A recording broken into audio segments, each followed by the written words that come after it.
Hey guys, welcome back to Kate Ventures. Today, we're getting political.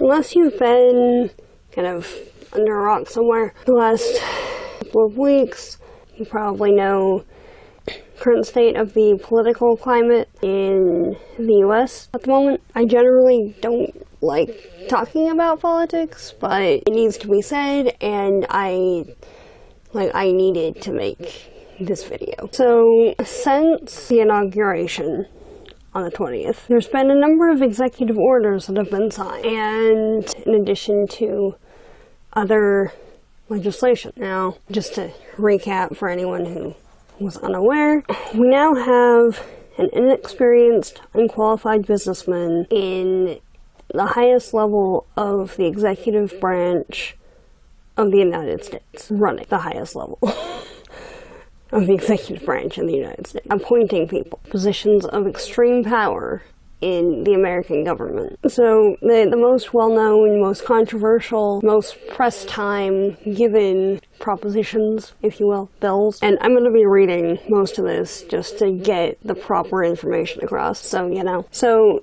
the first very well-known one was one of the first to be enacted, and one of the main ones being talked about in the run-up to the inauguration, and it's still going on because it's a major issue. But that is the no taxpayer funding for abortion and abortion insurance full disclosure act, which basically is meant to take any federal funding away from any institution that provides abortion and abortion services to women, in theory, worldwide. The main target, stateside, appears to be Planned Parenthood, even though only a small, tiny, 3% fraction of their entire funding comes from the government.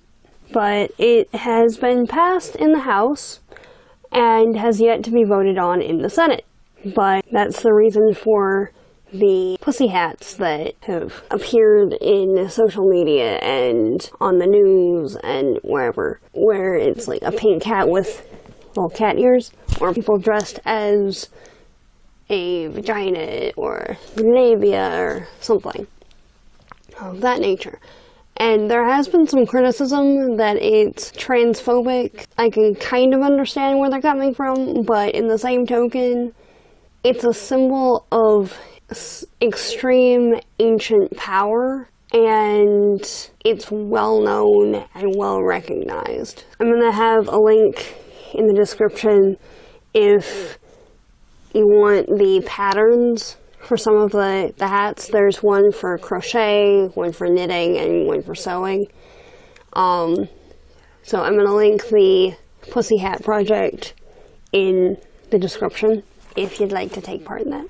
Alright, so now we're getting to the executive orders themselves.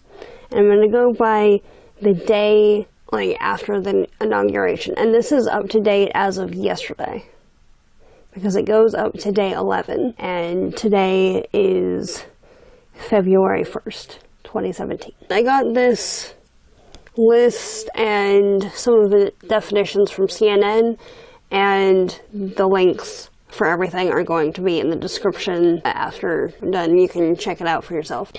An executive order is a legally binding document that declares government policy. Unable to reverse a law passed by Congress, it's more often used to delegate and direct government agencies and departments.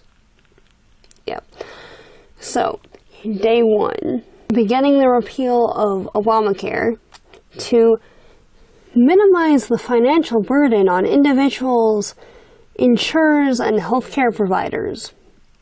The last two generally being relatively large businesses, which I find interesting. And the House passed a budget that would allow them to repeal the Affordable Care Act, which is Obamacare. That's the technical name for it. So it's a roundabout sort of method, but it's still potentially effective. in doing away with something that thousands upon thousands of people need. I have insurance through that. I tend to not get sick very often. I tend to be okay generally, but when there is an issue, it's available. There's a lot of people that don't get that lucky with their health, and they need something like that, and don't have the funds to go out and get private insurance that may or may not cover what they actually need it to do. So that was day 1.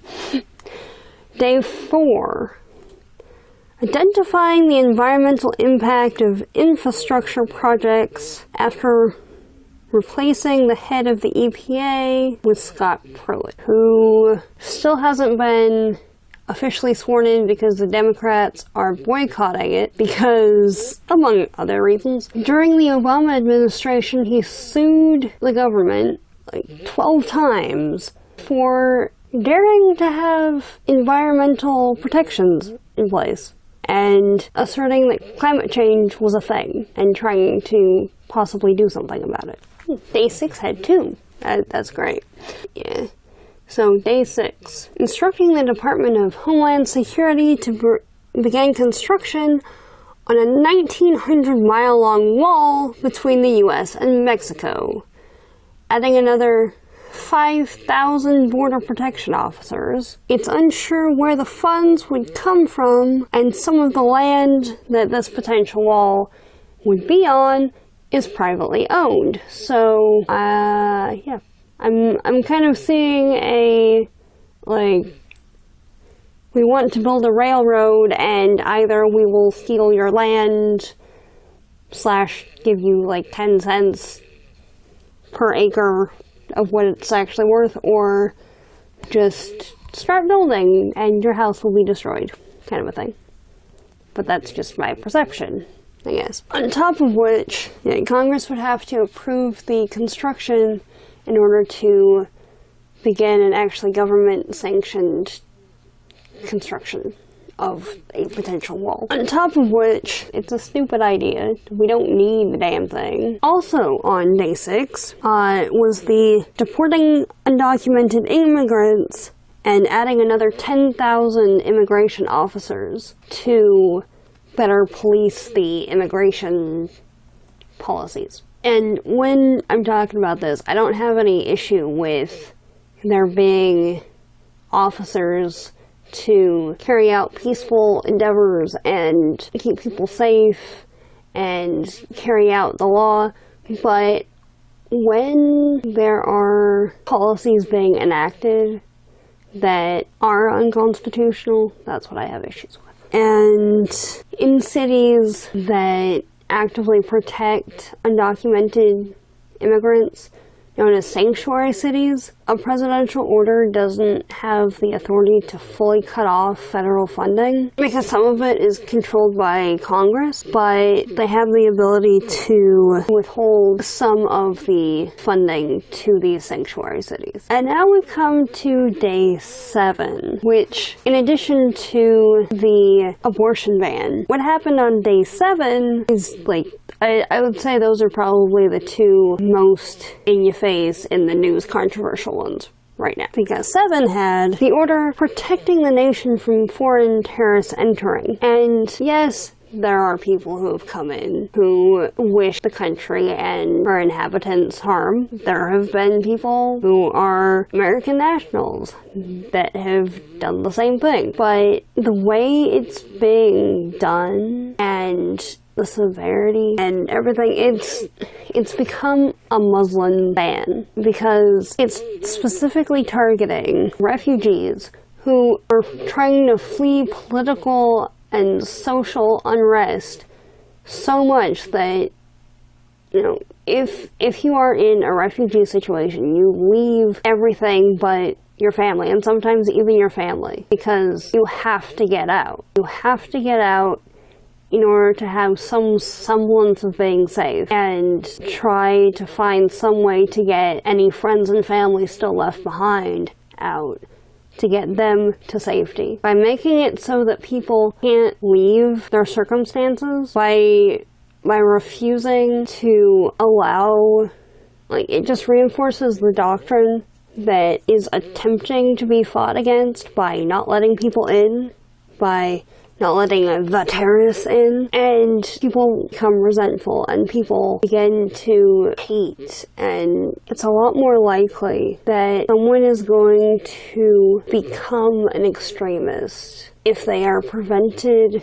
by a country they saw as an ally, because that's how the country has always been known, from entering some semblance of safety than it is if someone was brought in and cared for. But for that one, it prevents refugees from entering the country for 120 days, and it prevents any nationals from those 6 countries from entering for 90. And they added a little caveat in there a couple of days later that people with a green card could travel, but no one else can, which just adds to the confusion and fear surrounding the whole issue, because if something was added after the fact, like, oh, we forgot that, then something could just as easily be taken away, like the green card or anything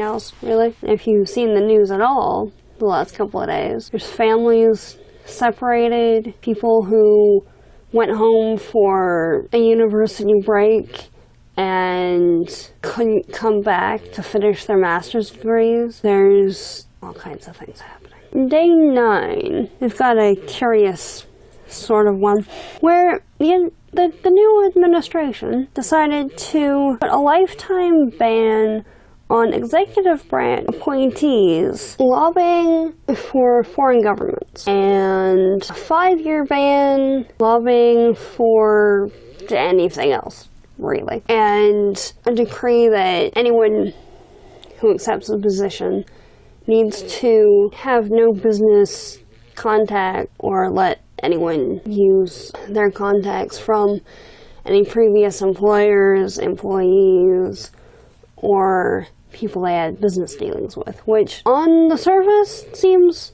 legit, but almost everyone in the new cabinet has some kind of big business backing. That's kind of how they're there, so not too sure how that's gonna work. And day 11, yesterday. Alright. In an apparent attempt to regulate costs, there was an executive order that essentially states for every regulation that is in place, for every new regulation that is enacted, 2 other ones will be repealed in order to pay for it. So if there's one new one that says, we will build roads, 2 other ones have to be repealed in order to fund that one, so that there's a 0 cost at the end of it, which, again, 0 cost for things sounds good. Balanced budget, it's great. But who's deciding what is gonna be repealed? Who's deciding what is going to not have effect anymore? What kind of, if there's regulations, if there's regulations that are in place, seriously, makes no sense. And supposedly, the whole thing is supposed to assist small businesses by limiting the number of regulations they have to follow. But most, if I'm wrong in this, and what I've seen is inaccurate, let me know, but what I've seen, at least, has regulations kind of being a good thing for people, because there's regulations for food processing and workers' comp and all number of things that make the employees' lives better, with the mandatory breaks and all the rest of it, and secure work environments, and general safety, that make sure the general public is safe, and it seems like the only people who would benefit from the repeal of regulations would be those who really don't seem to care about the employees and the general public that might or might not be consuming their goods. So, conclusion here. We have to take a stand somehow. And if you don't feel comfortable, you don't feel safe doing something in person, you're in an area where being publicly known as someone who goes on marches and does active protests is detrimental to your current existence. Okay, I get it. But at the very least, I would suggest calling your representatives. Let them know where you stand on issues. Be in their face about it as much as you can. Sign the online petitions. Some people have come out and said that public offices tend to listen to phone calls more than any other media. So know who your representatives are. Call their offices. Talk about the issues that you relate to, if nothing else. Talk about the things that you need work to be done with. Women's rights, the environment, the Keystone Pipeline that they keep trying to revive. Even if you're not in person somewhere, let your voice be heard. And if you can, offer support to the people who are going to be somewhere physically protesting, whether it's at the airports or the marches that aren't at the airports or making the hats or something. I'm going to have a demo on how to do one of the sewn hats, either here or on my DIY channel over here. There's probably going to be more videos like this in the future, going off of how the first couple of days have gone, but I'm going to try to have some good positive ones too. Till next time, guys, stay safe. I'll see you later.